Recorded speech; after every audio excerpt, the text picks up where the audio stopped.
Good morning, good morning, good morning. Welcome to the Black Financial Channel. You know what? Facebook has had some serious problems, and you know about what's going on with Facebook. But what you also don't know is that Elon Musk and Tesla, Elon Musk has just, in his company Tesla, has been hit with this really massive $137 million fine for racism. And given that I've been black most of my life now, I thought I would kind of break down what's going on with that and also talk about how this connects to you. So get comfortable, buckle up your seatbelt. We're going to get started on the Black Financial Channel right now.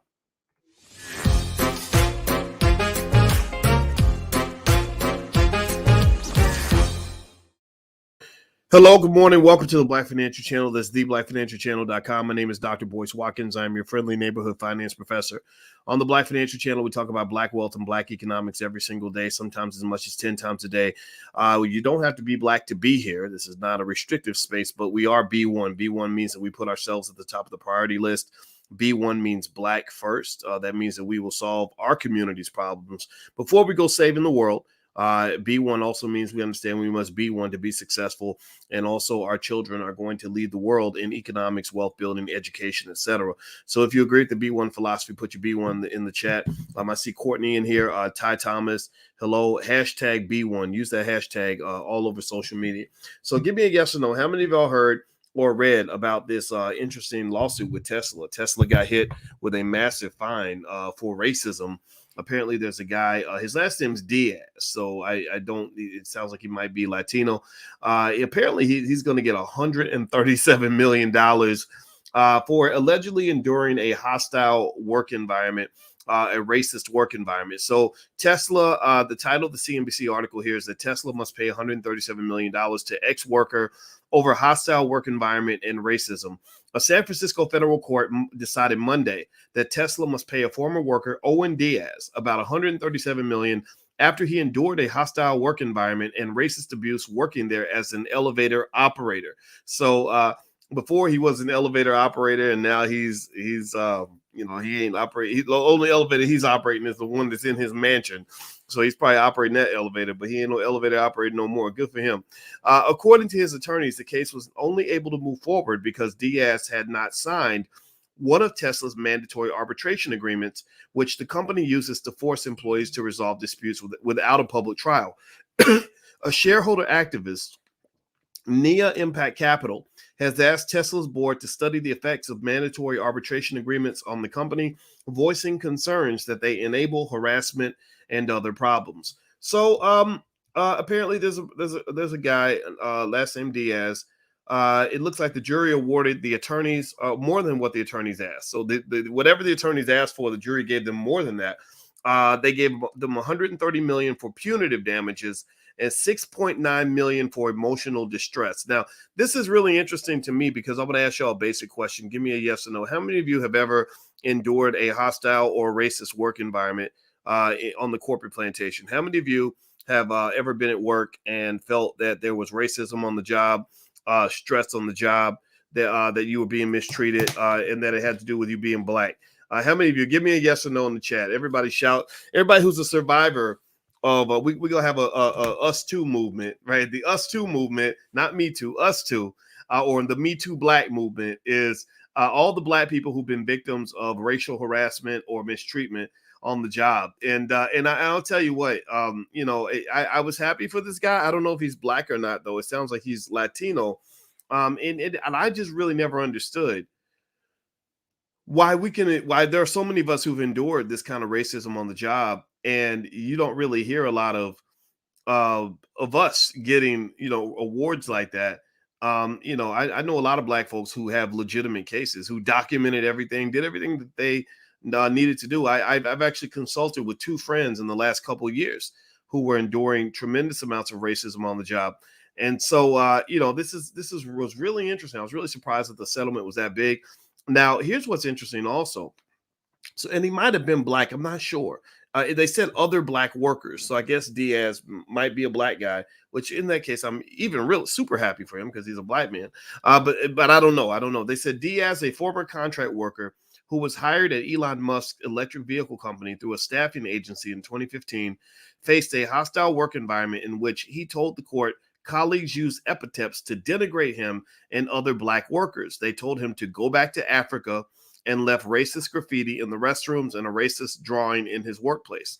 According to Diaz's attorneys, J. Bernard Alexander and Alexander Morrison, blah, blah, blah, blah, the case is only able to move forward because the worker had not signed one of Tesle's mandatory arbitration agreements. Tesla uses mandatory arbitration to compel employees to resolve disputes behind closed doors rather than in a public trial. Like other companies that use mandatory arbitration, Tesla rarely faces significant damages or takes deep corrective actions after arbitrators settle a dispute. However, Tesla was required to pay $137 million scratch that. I said 137 million. That number's in my head. The number in front of me actually isn't 137 million. To tell you how weird and crazy I am, I literally said 137 million. And the number in front of me is actually 1 million. So Diaz did get 137 million. That part, I'm not totally crazy. So that part's accurate. But what's in front of me literally is $1 million.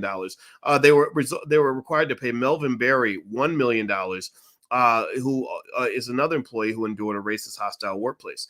Now, here's what's interesting. So there's also a class action lawsuit in Alameda County in California, Vaughn versus Tesla Inc., that also alleges that Tesla is rife with racist discrimination and harassment.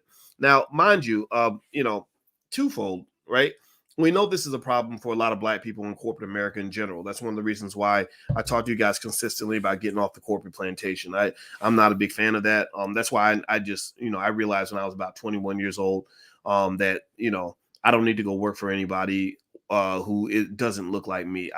I've worked with Black folks who treated me decently well, and unless you had to work at a place like BET or something, which is like a damn slave plantation, because that's like, they're overseers, I think, on behalf of Viacom, right? So there's nothing meaner than a Negro overseer half the damn time.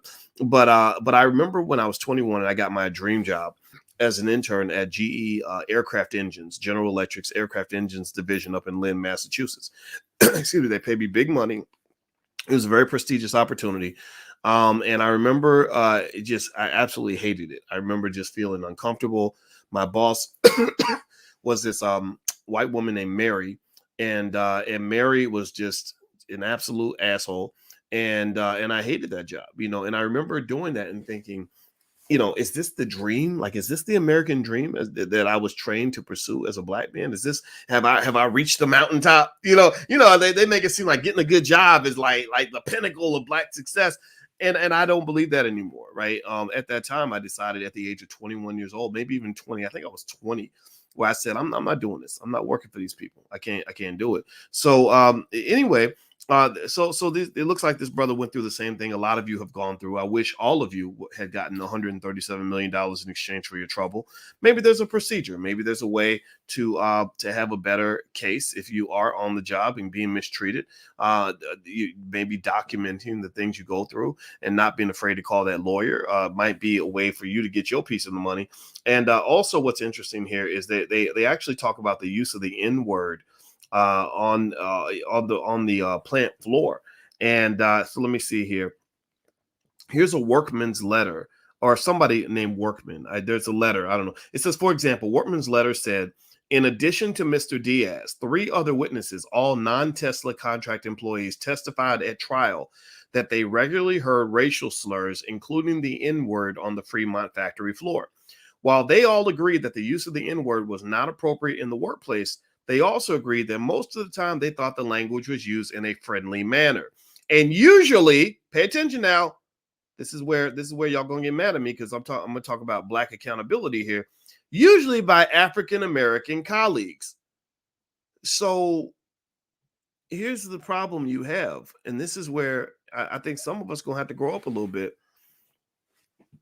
I don't really think it makes a lot of sense if I get outraged and talk about how traumatized I am and how my feelings are hurt when a white man calls me the N-word, but I'm running around calling myself the N-word all day long and calling other people that look like me the N-word, especially in a corporate setting.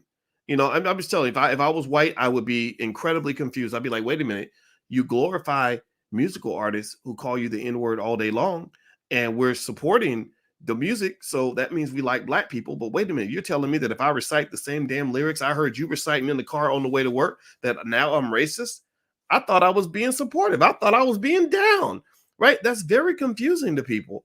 And I know that people, it's not hip and cool to talk about how we can improve our actions. It's not hip and cool to question some of our weird habits. I know that people get mad at you for that, but I'm serious. At the end of the day, you run around a corporate setting, where you got mixed company around.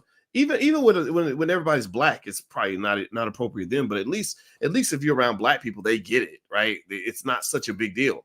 But you're around white folks and you're calling each other that word, and then the white guy's like, "Yeah, I want to get in, dude," and he uses the words like, "You're racist, sir. You sir are Klansman. You're like you're the Trump supporting Confederate flag waving Nazi." No, it's just dumb. Like, it doesn't make it. It's like, it's weird. It's backward. It doesn't make sense, right? And I say this as a person who has used this word before, and probably more times than I can count. And so when I say that it's dumb, I'm not talking just about you. I'm talking about myself too. Maybe as a community, we gotta kind of get on code with different language that we use to address ourselves and each other, right? Just the fact that word can be used in an allegedly hostile manner, where we say, "Oh my God, I felt like my life was in danger because the white man called me the N-word," but the same word can be used in a joking manner, like, "Oh, he used the word, so that means he's my friend." I get that, right? There's a nuance to everything, but come on, man, it doesn't make any sense, and it also probably makes us look a little bit silly. When we're glorifying rappers that call us the N-word in every other sentence, but then we somehow expect the world to join us when we get triggered because we heard that a white person used the same word that we use on each other every single day.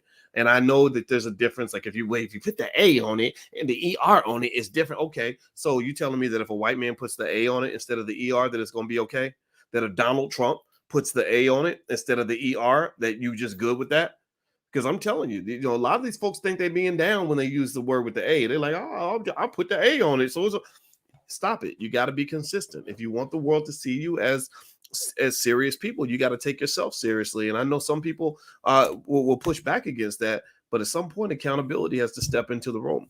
All right, guys. So, by the way, in a few minutes, if you want to join us, I'm going to meet with my stock market investing club. If you'd like to join the program, you can actually go to the blackstockmarketprogram.com. I'll put the URL on the screen, and I'm going to answer all the students' questions that they submitted in advance. And we're going to talk all about the stocks that I bought. We're going to talk about, I'm literally going to respond to every single thing that they want to discuss in terms of what's going on, not just in the market now, but also long-term investing strategies and where to put your retirement money and, anything like that. So if you want to talk to me directly in a small group setting, feel free to go to the blackstockmarketprogram.com. The URL is right there on the screen. The first month is free. There's a 30-day, 100% money back guarantee if you're unhappy for any reason. So feel free to join us in our club. So I'm out of here, guys. Please have a good day. Thank you for listening, and I'll see you guys a little bit later. Take care. Peace.